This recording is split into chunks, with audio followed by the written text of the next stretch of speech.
Hi everyone. In today's lecture, we're going to be talking about tools to increase positive child guidance. We are following up from our misbehavior and mistaken behavior, as well as our punishment and positive child guidance lectures, and we will continue to talk about different types of tools related to positive child guidance later on, such as indirect and direct types of guidance. But for now, we're just going to be following up and thinking about different things that we might utilize in terms of how do we navigate using actual positive child guidance. So stay tuned. Alrighty, so as we are talking today, I'd like you to just kind of brainstorm on your own. What tools do you think that you need for positive child guidance? So in thinking about some of the previous lectures, we looked at a couple different types of images of children engaging in their natural environment and displaying different types of behaviors. So if you were to talk to these children, thinking about the compliment sandwich that we discussed previously, what kind of tools do you think you need to understand children's behaviors and to talk to them in a real life setting? So when a child does spill a glass of milk or take a toy from somebody else or start to hit themselves or others in a time of distress, what kinds of tools do you think you need in order to appropriately support that child and guide them into a more acceptable behavior, or to help them to navigate a situation with another friend and use different types of tools that you've taught them all on their own? So just as a revisit, we talked about some of these reasons why people might use punishment and they might use ineffective positive child guidance. And what we can do is actually think of ways now to increase the use of our neocortex and also ways that we can engage in positive child guidance. So one of these ways is reducing stress and frustration for ourselves and for children. So in a scenario where a child has stress and we have stress, both of us are at an inability to effectively communicate with one another, and also we're not necessarily going to be in the right mindset mentally, physically, and emotionally to support that child in using appropriate behaviors. Also, we need to be able to examine our own personal values and beliefs. So why am I holding these ideas that children should listen to adults 24/7 and do everything that we say? Why is that a value of mine? Is it because this is a past experience or what I learned from a TV or movie, or I read it in a book once? Is that the reason why I hold this strong belief? Is it cultural to myself, or am I adhering to the cultural expectations of the child and their family? Why is this important to me, and why is this important to the family? And how do I examine that in order to best use positive child guidance and potentially revisit some of those beliefs and values? Also, thinking about our own personal and professional experiences that we might have encountered. And so those could also be a reasoning as to why we hold a strong belief or we have a certain value, but sometimes we might have a negative experience with a behavior that a child has shown in the classroom, and this is a reason why we might use ineffective guidance. And so we need to reflect on that. Maybe there was a time where we were a teacher in a classroom and there was a lot of loud screaming because a friend was just feeling so distressed. And now every time we hear a child screaming, it just sets us off and we feel triggered. And so I need to think about, all right, if I hear a child screaming, how do I engage in positive child guidance with them to help to reduce the screaming and to support the child, as well as, bringing back to that first point, reducing the stress and frustration for ourselves. Also, last but not least, of course, increasing child development knowledge, which we're all doing right now. So really tapping into, what do we know about child development? What do we know about children? What do we know about behaviors? What do we know about how the brain functions? What do we know about points 1, 2, and 3? So what do we know about stress and how that inhibits our ability to regulate our emotions and to have control over the situation? What do we know about a child's developmental stages between 0 to 3 and 3 to 5? What do we know about different kinds of cognitive abilities of a child when they are under distress or when they're in a new environment or with a new person? What do we know about children's abilities to navigate conversations and ways that children might engage in cooperation and competition and different kinds of engagement on their conflict resolution? So what do we know about all that and so much more? All right, so let's talk a little bit more about stress on the brain. So our brain plays a very important role in how we think, we feel, and the behaviors that occur in our day-to-day lives. And this applies for both adults and for children. And so when we're thinking about the physiology of stress, it's important for us to consider how our brain works. And so we have activations in different parts of our brain, such as the brainstem and the limbic system. And so our brainstem, also known as our reptilian brain, often relays sensory input to the limbic system. And so when we're thinking about sensory input, we're thinking about auditory and visual. We're thinking about different things that we might touch and feel. And so when we have activation of the brainstem, all these different kinds of signals are being sent, and our brain is telling us, ooh, the lights are really bright, I'm feeling overwhelmed, or ooh, I'm feeling really cold in this space and it's making me feel a little bit anxious. We also see that there's activation of the limbic system itself, or our mammalian brain, and we see that things such as stressful events might activate our amygdala, which sends different signals of distress to the hypothalamus. And so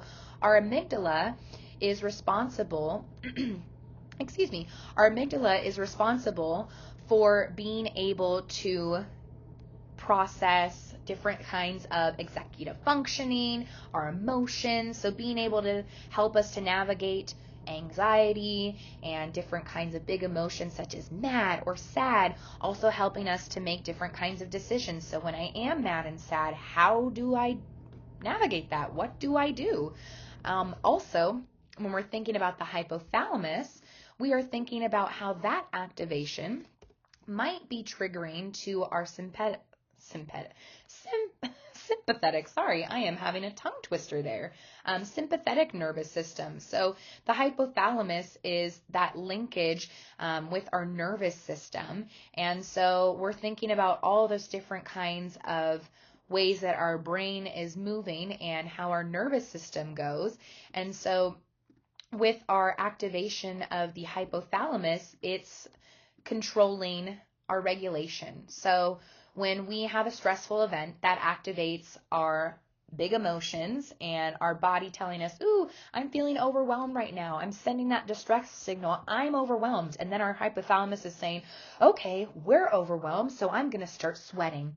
I'm going to start clenching my palms up. I'm going to start having my blood pressure rise because I'm stressed, because I'm triggered from this event. And then our sympathetic nervous system is that fight or flight.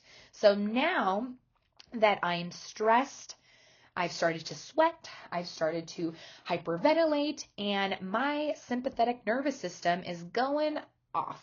I'm in fight or flight mode. And so that stressful event triggered me to feel emotionally driven, which then sent that signal to my hypothalamus to tell my body to do some different things, and then told me to fight or flight mode.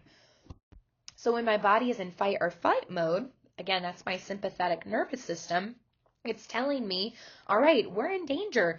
I'm being triggered by some outside event, and I need to act on this. So I need to figure out, am I going to fight in this moment? Am I going to flee and run away? Or am I going to try and appease whatever that stressful event is? And so everybody responds to stress differently. So we might have different responses to the same stressful event, and our bodies might react in different ways. And so it's really important for us to pay attention to different levels of stress and how much stress causes somebody to go into fight or flight mode between a child and an adult. So when we're thinking about reducing stress and frustration for ourselves and children, we have to consider what kind of stressful events might be triggering and what kinds of emotional responses might that elicit, and what might specifically be going on in the child's brain and their body. And then how does that lead them to behave? So that sympathetic nervous system that gets triggered, that's what then produces a behavior. So in that fight mode, a child might start hitting when there's loud noises and lights, and then we feel overwhelmed because they're hitting and we're triggered. So kind of like a domino effect with that. And we also see, that the PNS, or the peripheral nervous system, and the adrenal glands start to produce adrenaline. And so adrenaline is what gets our bodies going and is trying to help us navigate that stressful event and those signals that our brain is sending off. And what we can see is that when we have a high activation of the limbic system, this can cause increased levels of cortisol. And cortisol is that stress hormone. And when we have too much cortisol in our brains and our bodies, this can lead to health concerns over time. This can lead to us having even more triggering when simple stressful events occur. So we want to think about ways to reduce this release of cortisol. So when there is a stressful event, we want to consider, okay, I know that bright lights and loud noises are triggering to a child and they're triggering to me. And so if I know that this is something that is triggering to us, can I create opportunities in my environment to reduce this stressful event, which then will reduce that trigger and will reduce that release of cortisol. And so overall, my brain and my body have less stress, and I'm able to better navigate the role in that environment. I'm better able to navigate a conversation or engaging in an activity. And then also, you'll see here just a little bit related to the role of adrenaline. So adrenaline bleeds versus adrenaline dumps, and just knowing kind of how much is being released at one time and just kind of taking note of what that looks like. So adrenaline is kind of that sense or feeling, that hormone that is released for different kinds of functions within our body. And really we're seeing that it's a regulatory process that happens, but when we have adrenaline bleeds, they're much smaller, and they're incidents that lead to moderate tension and stress, whereas dumps are sudden rushes of adrenaline. And I did include on this slide a couple links if this is something that you need a bit more information on. We're not going into this in too much detail, but I felt it was important that you had a little bit of background knowledge onto the physiology of stress and why this is important to pay attention to, because oftentimes when we are engaging in positive child guidance, we are encountering many different behaviors that are triggering to us, situations that cause us stress, and same with the child. And so it's really important for us to take note of our brains and different ways that we can support ourselves and reduce stress. On this slide, I'd like you to just do a little bit of a personal brainstorm and think about what are some ways to reduce stress and frustration. So we all encounter different moments in our lives when we feel stressed and we feel frustrated, whether or not we are in the presence of young children. And so I want you to just consider, when you do feel stress and frustration in your life, what do you do to reduce that? And there are many different things that we might do. Sometimes we need time alone to think about what's going on, or to just take a little brain break away from what's causing us stress and frustration. Sometimes we need the comfort of someone else, so confiding in another person, friend, family member, and just talking about our feelings. We can also just talk about the stress and frustration personally, so you might engage in things such as journaling or talking out loud to yourself. Maybe you just need some space doing something else, so you might engage in activities that make you feel happy and excited and feel less stressed. Taking a walk, exercising, painting or drawing. So there's many different things that you might engage in, and so consider those. When you are in a situation where you do feel stressed and frustrated, how do you navigate that? And if you're still learning ways to navigate stress and frustration, what are some things that you'd like to try out?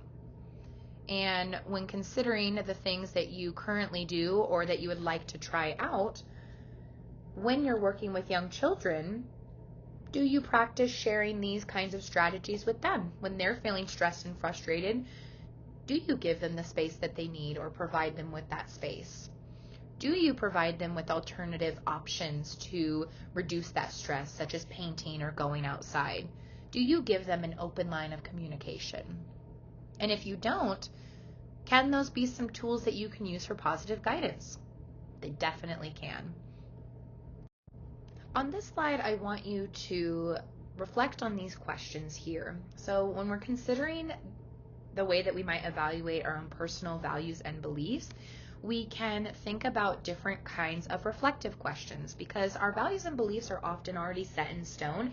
And in order for us to consider making an adjustment or a change, we need to ask ourselves some reflective questions, and we need to really evaluate why we currently hold these values and beliefs. So I want you to consider when a child engages in a behavior that might cause you stress and frustration. And I'll give you a moment to kind of think about what that behavior might be. All right, now that you've thought about that behavior, ask yourself these questions. How does this situation make you feel? What is your personal bias? How have your personal experiences impacted your feelings on this behavior and this situation? And how do societal expectations impact your feelings? So when we're considering these questions related to a behavior and or the situation where that behavior occurred, we can better understand our own ideas about the world, about children, and about what is happening right in front of us. So for me, something that causes me to be triggered is when children are yelling very loudly. And when a child is yelling, and I'm in a situation where I have a child who is yelling for a variety of different reasons. It could be that they are yelling because they got hurt. It could be that they're yelling because someone took their toy. It could be that they're yelling because they want to share something with me. But when a child is yelling very loudly and having strong emotions behind that yelling, that situation makes me feel a little bit anxious. The loud noises make me feel a little bit overwhelmed. I feel that I am not able to best support the child because I kind of tune out a little bit of the whole entire perspective of the situation because I'm only able to focus on the yelling, and maybe I'm not able to actually hear what the child is trying to tell me, whether or not they used actual verbal words to tell me what's going on. And my own personal bias with this is sensory. I have difficulty with sensory input. I feel overwhelmed with too loud of noises or bright lights in certain situations, and particularly in the classroom. There's a lot of busyness going on in the classroom, and so I notice that when yelling occurs, I feel even more heightened threat and overwhelmingness, and I'm concerned about the domino effect of one child yelling and screaming to then all of the other ones, because it's happened to me before, and I don't want that to happen again, and it makes me feel inadequate as a teacher. And so my personal experiences with being a teacher and being in a classroom have impacted my feelings on this, because I know that the child is trying to tell me something. And even though it is triggering for me, I do have an understanding that this idea about yelling and screaming has many different reasonings for it. And so I have to take that personal experience as well as my background in child development. I have a lot of years of being in the classroom to recognize that this is a normal behavior for children, especially at the age group that I have worked with, which is our toddlers, and it's common for them to do this. And I also recognize that with yelling and screaming, there are a lot of different societal expectations, and some kiddos are just more loud than others, whether it is their own personal temperament or a aspect of their culture. There's just different expectations, and I also recognize that in different types of social settings, different levels of noise are more appropriate. And so I'm not as easily triggered if the situation were to occur outside, or if the situation were to occur where the child is excited to share something with me. I'm more concerned and get a little bit nervous when it is a child who is feeling overwhelmed, distressed, or if there's a conflict. And so this is just my own example, but I want you to take a moment to kind of think about for yourself, what are behaviors and situations regarding young children that make you feel overwhelmed, and reflecting on those personal values and beliefs and answering these questions for yourself. On this slide, I'd like you to now consider reflecting on your personal and professional experiences in a little bit more depth, and also talking a little bit more about that physiological stress response and how our brains and bodies might respond to stress. And so on this slide, I provided a little bit of information related to zones of arousal. And so when we're feeling stress, we often go into that fight or flight response mode, and we might be hyper aroused in a situation, or we might be hypo aroused. And so we might not be able to effectively engage with a child and handle a situation because we are not at a manageable state for our mind, our body, and our souls. And so I did provide a little bit of information here related to adverse childhood experiences, and really thinking about when there's something going on outside of our current knowledge realm, whether it's in the child's home life or something that happened even prior in the day before we got there. This can lead to a faulty alarm system if there's an adverse childhood experience going on. And so this is trauma related. And we're, again, not going to go into too much depth, but I felt it was important to include this because oftentimes when there's strong needs or children who have experienced trauma, we may notice that there are behaviors that aren't the norm of the rest of the classroom, and they are more persistent and prevalent for our friends who are experiencing trauma. And so it's important for us to pay more attention to a child who has experienced trauma and recognize that when we notice these kinds of behaviors, we might be misreading children's cues, and then we could respond inappropriately to what they're trying to communicate with us. So when a child does bite or when they do yell, that could be a response to them feeling inadequate or not getting their basic needs met because of trauma that's going on, or that experienced trauma has now continued on even though it happened 3 years ago. And so we do need to consider, are we gaining access to everything about that child in order to best support them?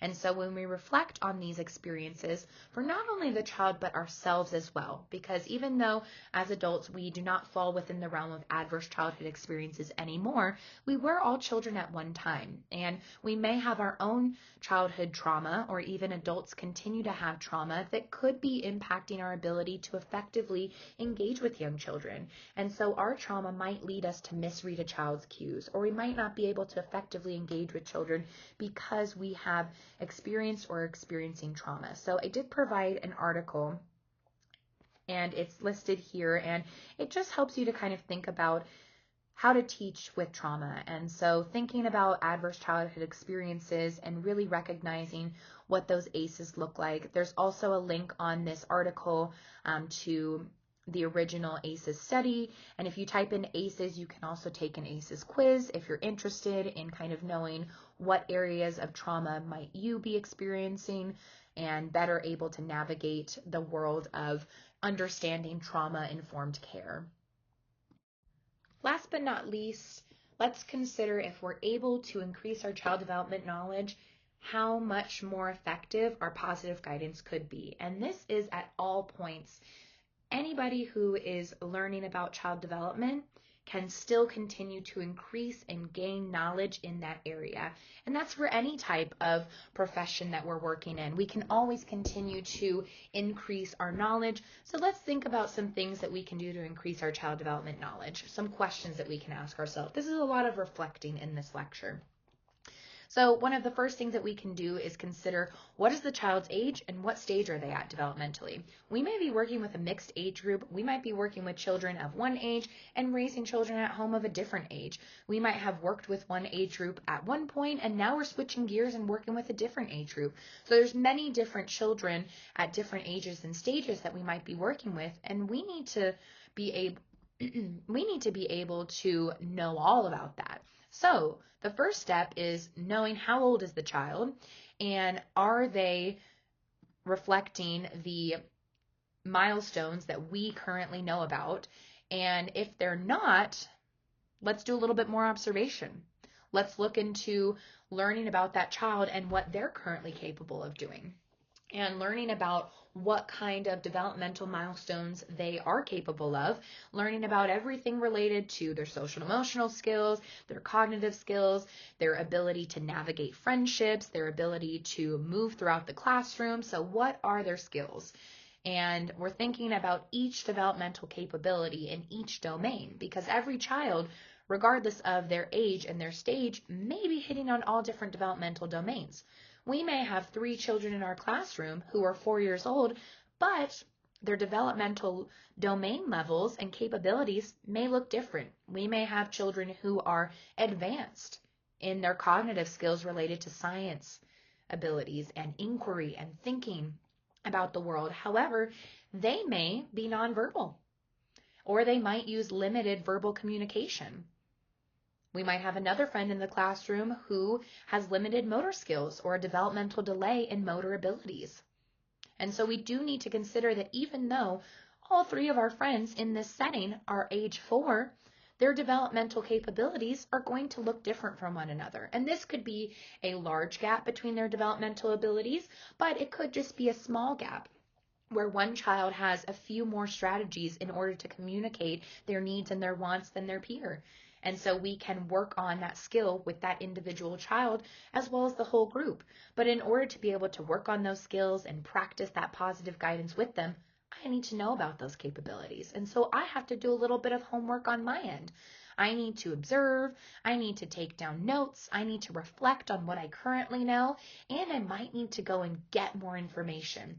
Maybe I don't have a lot of knowledge on 4 and 5-year-old development in motor abilities, but I have a lot of knowledge on infants and toddlers. Now that's great. I have knowledge on infants and toddlers and their motor abilities, but if I'm working with 3, 4, and 5-year-olds, I'm going to need to make sure that I pay more attention to the milestones and learn a little bit more in that developmental area. Also considering a child's temperament or their personality. So really thinking about, do I have a child who's easygoing, or do I have a child who is a little bit more difficult? And considering how that might impact our connection. I did list a resource here for you to kind of navigate and think about different temperaments. And if I have a child who's in one temperament area and I'm in a different temperament area, how might that impact my relationship with them? So you can go and take that quiz here if you're curious. It is for infants and toddlers specifically, and you can plug in information on either age group, and you can do it on a specific child, or you can just play around with it to kind of see, and it gives you different kinds of tips and tricks on if you are more easygoing and the child is more difficult, or vice versa. What are ways that you can appropriately interact with them? So for example, if a child is more likely to have a positive mood overall and your mood is not as positive overall, how do we work on engaging with that child in different types of activity settings?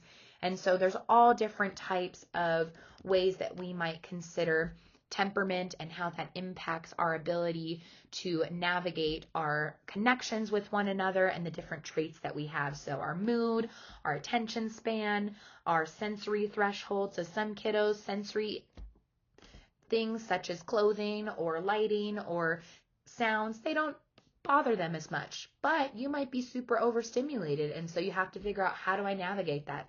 If I have a kiddo in the classroom who loves to do loud music, but it's making me feel overwhelmed, how do I navigate that potential barrier or challenge with that child? And then last but not least, what can I do to individualize my interactions? So we're talking in this course a lot about positive guidance tools, tips, strategies, and general things that we might utilize. But when it comes down to working with children, we have to consider, how do I break down what I've learned and apply it to each child individually? Even if I'm working in a classroom that has multiple children. And so kind of just sit on that, and we will leave off there. What do you do to individualize your interactions? What are some strategies that you might use? And we're going to talk more about that in the future lectures. And on the last slide, I just have a few additional resources for you. All right, everyone, have a great rest of your day or evening whenever you are viewing this, and I will talk to you next time. Bye.